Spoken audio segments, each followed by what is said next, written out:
大家好，欢迎来到听书学史。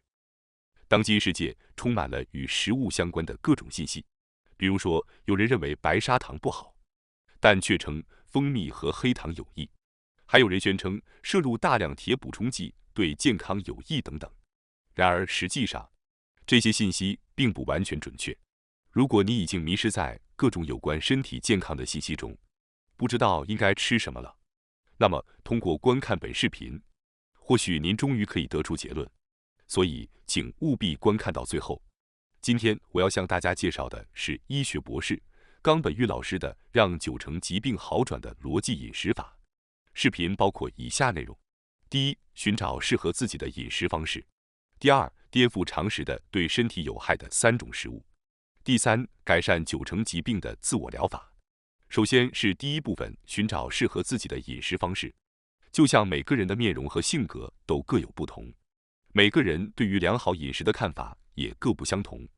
尽管这可能与之前的说法看起来有些矛盾，但本书以科学为基础，介绍了目前已知的世界标准的正确饮食方式。您可能会认为，如果每个人对于良好饮食的看法都不同，那么确定正确的饮食方式就会变得困难。但本书中所介绍的只是作为基准的饮食方式。在寻找适合自己的饮食方式时，首先要了解世界标准的大原则是非常重要的。了解这一点后，我们可以根据个人情况进行调整。与其一开始就摸索着确定吃什么，不如通过这样的方式更有效率地找到最适合自己的饮食方式。另外，作者还表示，我们经常听到科学上得出的证据这种说法，但实际上，这一般是指过去的研究结果。研究者获得数据后进行验证，并在学术会议上宣布并整理成论文，然后才会发表在专业期刊上，才能称之为科学证据。这个过程通常至少需要3到4年，有时甚至需要5年。换句话说，即使是所谓的最新的科学证据，也至少是5年前的内容。现在科学界的研究正在飞速进展，即使是1到2年前的信息，也会变得陈旧。所以，对于最新的科学证据这个说法，不需要过分在意，只需要理解它是关于一些较早的信息就可以了。针对影响生命和症状的药物和治疗方法等，确实需要可靠的科学证据。但对于一般范围内的饮食方式，我们无需等待确凿的证据，而是可以自行尝试，并根据经验不断的调整，朝着更好的方向发展。因此，请将本书介绍的饮食方法视为这一过程的基础。尽管有一些被视为世界标准的饮食方式，但即使是根据最近的情况来看，世界标准也在逐渐变化。过去，美国农业部提倡的饮食方式曾被视为世界标准，但随后哈佛大学提倡的饮食方式开始受到关注。近年来，地中海饮食被推荐的次数也越来越多。地中海饮食是指一种被认为有益健康的饮食方式，主要流行于地中海沿岸地区，如希腊和意大利南部等地。这个概念是由美国生理学家安塞尔·基斯在1960年代提出的。研究表明，地中海饮食可以降低心血管疾病风险，如心肌梗塞和中风，同时也降低了认知功能下降的风险，并对减肥也有一定效果。地中海饮食的主要特点包括大量摄入蔬菜、水果、豆类和坚果，脂肪主要来自优质的橄榄油，蛋白质的摄入以鱼类和海鲜为主，尽量减少鸡蛋和肉类，包括鸡肉在内。牛肉和猪肉的摄入量要特别控制，同时可以适量摄入奶酪和酸奶等乳制品，选择未经加工的全谷物。哈佛大学提倡的饮食方式是将食物的比例类比为一餐的盘子。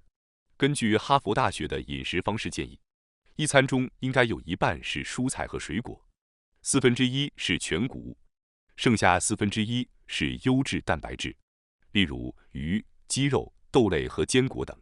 此外，建议减少加工肉的摄入，使用健康的植物油，如橄榄油。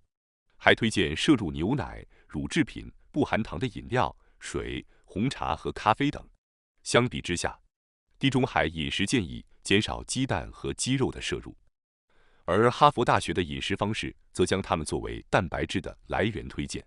尽管地中海饮食和哈佛大学提倡的饮食方式略有不同，但并不需要非要选择其中之一，可以取长补短。作者经营的诊所以地中海饮食为基础，同时融合了哈佛大学提倡的饮食方式的一些优点，并根据最新的研究构建了其诊所推荐的饮食方式。在这种饮食方式中，除了地中海饮食和哈佛大学提倡的饮食方式外，还增加了海藻和蘑菇等食材，并减少了牛肉和猪肉的摄入，但对鸡肉和鸡蛋等没有特别限制。此外，关于脂肪，推荐使用 MCT 油、亚麻籽油、紫苏籽油、鱼油等健康油，建议限制糖类的摄入。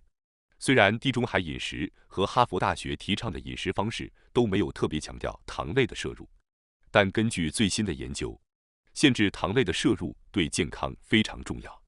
研究表明，当体内的蛋白质过剩时，会与多余的糖结合，产生促进老化和疾病的物质。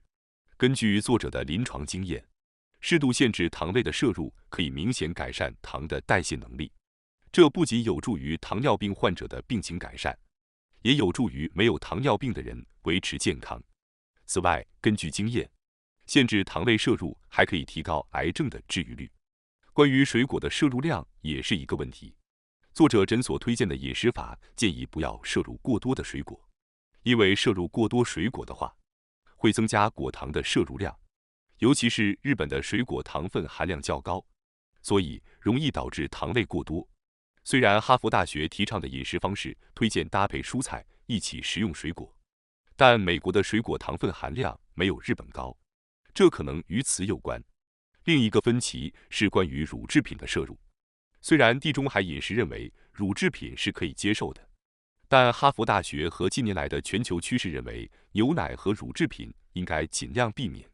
综上所述，在考虑盐分等因素的基础上，作者诊所推荐的饮食方式的概要如下：限制糖分的摄入，限制牛奶和乳制品的摄入，大量摄入蔬菜，适度摄入水果，大量摄入坚果、蘑菇和海藻，增加食物纤维的摄入，适度摄入蛋白质，选择对身体有益的脂肪，适度摄入，控制盐的摄入，每日不超过8毫克。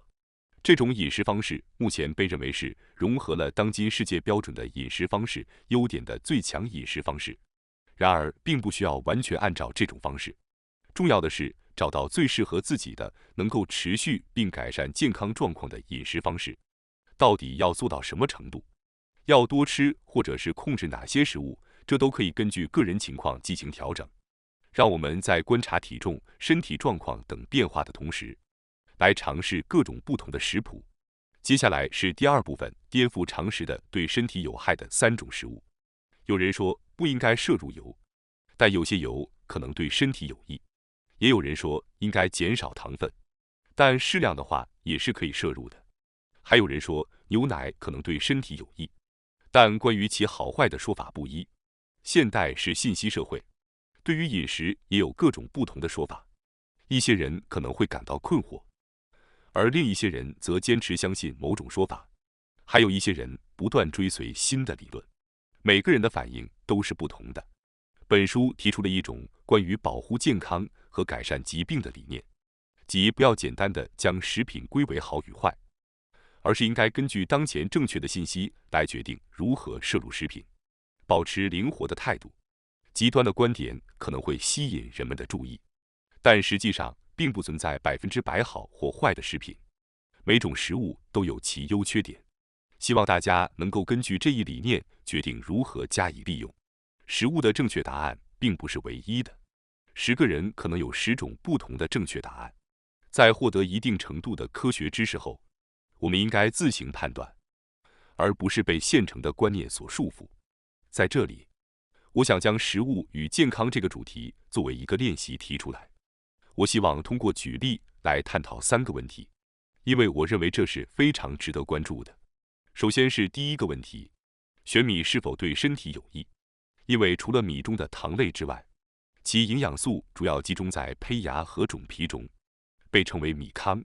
与白米相比，玄米保留了这些部分，还有更多的维生素、矿物质、食物纤维和抗氧化物质，因此被认为是有益健康的食品。但并不是说可以毫无顾忌地食用玄米。目前现代人的典型饮食会摄入过多的糖类，这导致了许多不适和疾病的发生。虽然不需要极端减少糖类摄入，但将摄入量减少到大约一半，是保持健康和预防疾病的关键。即使将主食换成玄米，如果摄入过量，也会导致糖类摄入过剩。换句话说，相同量的情况下，玄米比白米更为有益，但如果摄入量过多，同样会带来不良影响。因此，我们应该在了解这一点的基础上，适量摄入玄米，而不是简单的认为玄米是绝对有益的食品。同样的原理也适用于由精白小麦制成的面包和意大利面。选择全麦面包或全麦意大利面可以摄入更多的维生素、矿物质和食物纤维，这是有益的。但如果摄入过量，同样会导致糖类摄入过多的问题。因此，我们不应认为玄米或全麦面包和意大利面是绝对有益的食物，而只是相对于白米或普通面包而言更为健康。应该注意控制整体糖类的摄入量。接下来是第二个问题：蜂蜜是否对身体有益？许多人认为白砂糖对身体有害。另一方面，也有许多人认为黑糖和蜂蜜对身体有益。与白砂糖几乎只含有一种成分不同，黑糖和蜂蜜含有钾、钙等矿物质，以及微量的多种维生素。因此，从这个意义上讲，它们比白砂糖更为有益。然而，无论是蜂蜜还是黑糖，主要成分仍然是糖类。尽管它们在一定程度上有助于补充矿物质等，但如果摄入过多，可能会导致肥胖或脂肪肝等问题。在烹饪中使用黑糖或蜂蜜代替白砂糖是可以的，但无论如何，都要注意不要过量使用糖类。接下来是第三个问题：铁是否对身体有益？在日本，铁通常与钙、镁、锌等矿物质一起被提及为需要特别关注的营养素。许多人选择服用含有多种维生素和矿物质的复合维生素和矿物质补充剂。这种选择被认为很方便，因为它可以满足人体重要的营养需求。然而，实际上，摄入铁需要谨慎。对于缺铁的人来说，摄入足够的铁是有益的；但对于不缺铁的人来说，如果通过补充剂摄入过多的铁，可能会导致体内铁摄取过量，这可能促进活性氧化物质的产生。这种物质已被广泛认为会加速动脉硬化和癌症等疾病的发生。过量的铁对身体来说是一种强氧化剂，会产生有害的活性氧化物质。通过食物摄取铁不会导致摄入过量，但最好不要依赖补充剂来摄取铁。这就是为什么在欧美，多种维生素和矿物质复合补充剂通常不含铁的原因。在日本，由于许多补充剂含有铁，因此在选择复合矿物质补充剂时，应选择不含铁的产品，并尽量通过饮食获得所需的铁。如果确实存在铁的不足，应该向医生咨询，并根据医嘱服用补铁剂，同时定期进行检查，并在满足需要后停止服用。铁是一种重要的营养素，但通过补充剂过量摄取是有风险的，请务必牢记这一点。接下来是第三部分：改善90%疾病的自我疗法。作者经营的健康诊所提出了自我疗法，其目的是通过个人自我进行饮食生活改善和其他自我护理，以改善疾病状况并促进健康维护。在医院进行的治疗，包括药物治疗在内，通常被视为临时的应急措施或时间的延缓。大多数医院治疗仅仅是针对当前症状的对症治疗，并未解决疾病的根本原因。相比之下，自我疗法是直接针对疾病根本原因进行的治疗。在座的各位可能会有一种意识，即医院提供的治疗是专业和高度的主要治疗，而个人的自我疗法只是一种辅助罢了。但实际上，情况恰恰相反，自我疗法才是主要的治疗方法，而医院治疗只是辅助的手段。基于这一理念，如果仅仅依靠医院开具的药物而没有好转，这是可以理解的。这句话常常是患者经常询问的问题和对医院的怀疑。但是，仅仅依靠一时的药物来治疗疾病，本身是不切实际的。在轻微感冒等情况下，尽管在服药期间，身体的免疫力可以清除病毒并康复，但对于慢性疾病，尤其是与生活方式相关的疾病而言，情况就没有那么简单了。通过自我疗法，可以针对疾病恶化的原因，增强自身免疫力，调整身体状况，从而真正实现改善和治愈。自我疗法不仅仅是医院治疗的辅助手段或安慰剂，而是主要的治疗方法。请务必记住这一点。在自我疗法中，除了本书的主要主题饮食外，还有许多其他生活方面的自我疗法。接下来，我将介绍几个除了饮食以外的主要的自我疗法。尽管我们无法全部实施，但只要尽量采纳一些，疾病和症状就会更容易得到改善。所以，请务必尝试一下。第一个有益的做法是养成良好的睡眠。良好的睡眠对于每个人来说都至关重要。如果能够在没有闹钟的情况下醒来，并且在白天不感到困倦，那就可以称之为良好的睡眠。通常7小时的睡眠时间是一个合理的目标。尽管每个人的需求可能有所不同，但至少在第二天上午感到困倦时，就需要考虑是否睡眠不足了。要获得良好的睡眠质量，其中一个重要因素是在白天保持户外活动的时间。促进睡眠的激素受到光线的影响而受抑制。在白天户外活动可以抑制褪黑激素的分泌，使其在夜晚释放，从而帮助您进入深度睡眠。此外，晒太阳还能促进血清素的分泌。血清素是一种神经递质，有助于稳定情绪并增强抗压能力。因此，即使不进行体育运动，长时间在户外散步或购物也会产生积极效果。褪黑激素不仅可以提高睡眠质量，还具有抗癌和抗氧化作用，因此保持其充足分泌对健康至关重要。除此之外，以下是一些促进良好睡眠的重要事项：尽量不睡午觉，在早上醒来后的14至16小时后准备睡觉。例如，如果早上7点起床，那么在晚上10点左右就要准备睡觉。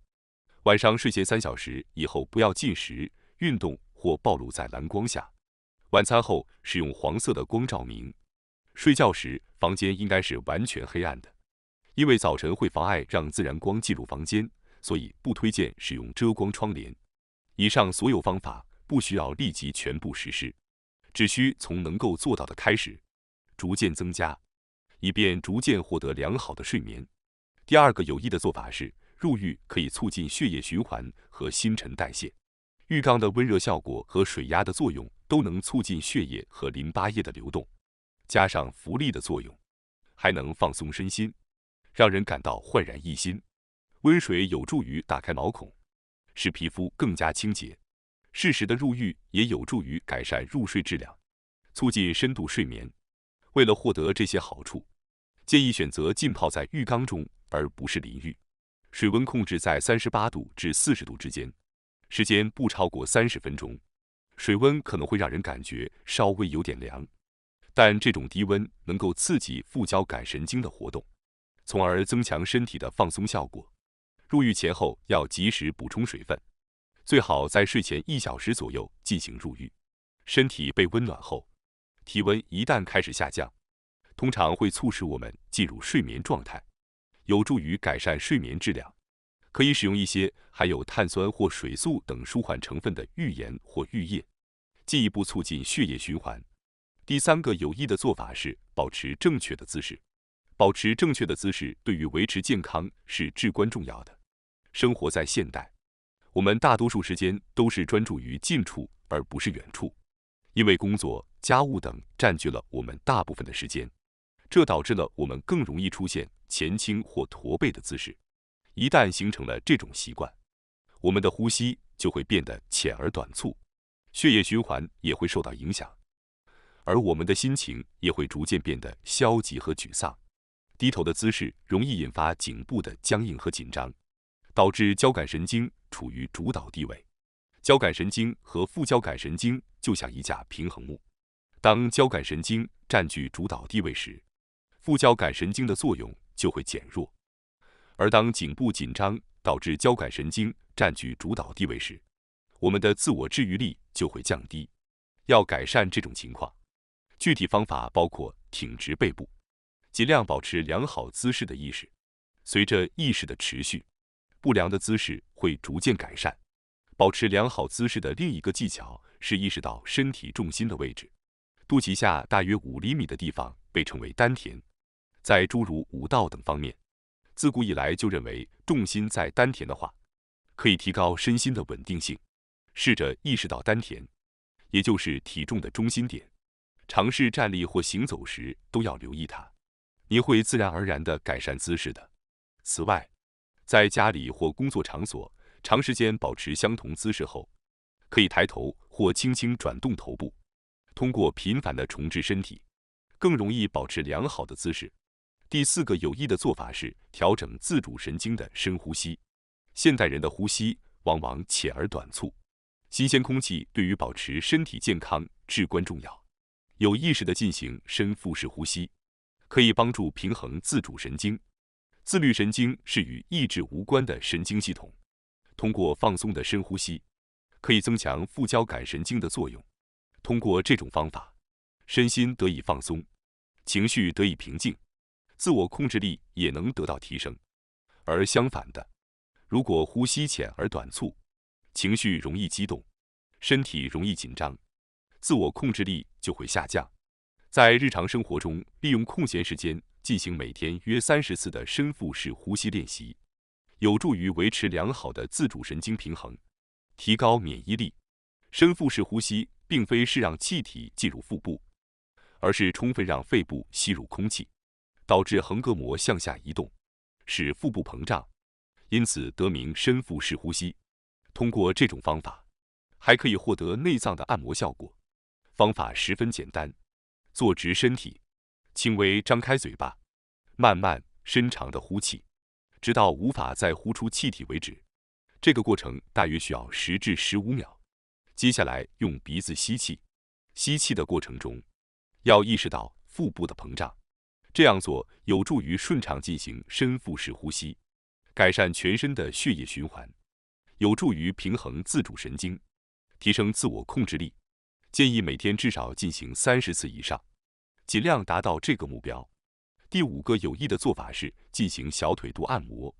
我们的身体通过心脏这个泵将被推动的血液循环全身，将氧气和营养输送到各个组织。尽管心脏只有50毫升到60毫升的容积，但通过反复扩张和收缩，5升到6升的全身血液就能持续不断的循环。然而，为了将血液输送到全身组织，除了心脏外，动脉也在工作。富有弹性的动脉通过不断的收缩和放松，将血液输送到前方组织。但是，从组织到心脏的血流返回的静脉却不是那么有弹性。静脉只有防止逆流的瓣膜，而没有像动脉那样的弹性。通过运动，肌肉的收缩可以将静脉血流送回心脏，但现代人大多缺乏运动，因此这个功能无法充分发挥。补充这一功能的方法之一就是进行小腿肚按摩。小腿肚是身体中最靠近地面的肌肉之一，因为地球引力，血液容易在这里积聚。通过按摩小腿肚，可以促进血液返回心脏，从而改善全身血液循环。按摩方法很简单，从跟腱开始向膝盖方向按摩小腿肚，双手指交叠，用力适中的按摩，沿着小腿肚的内侧、中央和外侧移动，还要注意按摩跟腱附近的部位。在温水浴时进行按摩效果更佳。第6个有益的做法是进行指尖按摩。指尖按摩是另一种简单有效的方法，可调整自主神经的平衡和提高免疫力。我们体内无意识地运作的是自律神经系统，自律神经系统会自动对内外的刺激做出反应，控制着循环、上下消化、体温调节、生殖等生理功能。自律神经系统由交感神经和副交感神经2部分组成。在需要时会根据情况切换开关，以保持平衡运作。这样做有助于维持健康状态和自我调节能力。然而，现代人中很多人的自律神经的开关和平衡都出现了问题。有一种简单的方法可以帮助调整这种情况，那就是指尖按摩。在指尖的两端，具有自律神经调节点的穴位井穴。实际上，通过用手指按摩这个穴位，可以调整自律神经的平衡。方法非常简单，只需用另一只手的拇指和食指分别从指甲根部的两侧挤压，并稍微用力按摩，力度以感觉到轻微疼痛为宜。每根手指按摩约10秒，作为日常的一部分，可以尽量做10次左右的按摩。无论是在坐车、在浴缸里或者看电视时，随时随地都可以进行这种按摩。如果可能的话，也可以按摩脚趾，这样效果会更好。按摩的方法与手指相似，同样是从脚趾的指甲根部两侧用另一只手的拇指和食指挤压，并稍微用力按摩。每个脚趾按摩约10秒。希望我今天介绍的内容对大家能有所帮助。感谢大家收看今天的节目。如果你喜欢我们分享的内容，记得点赞、订阅并开启小铃铛通知，第一时间获取我们的更新。在下次的节目中，我们将继续为大家分享更多有益的书籍。再次感谢大家的支持，我们下期再见。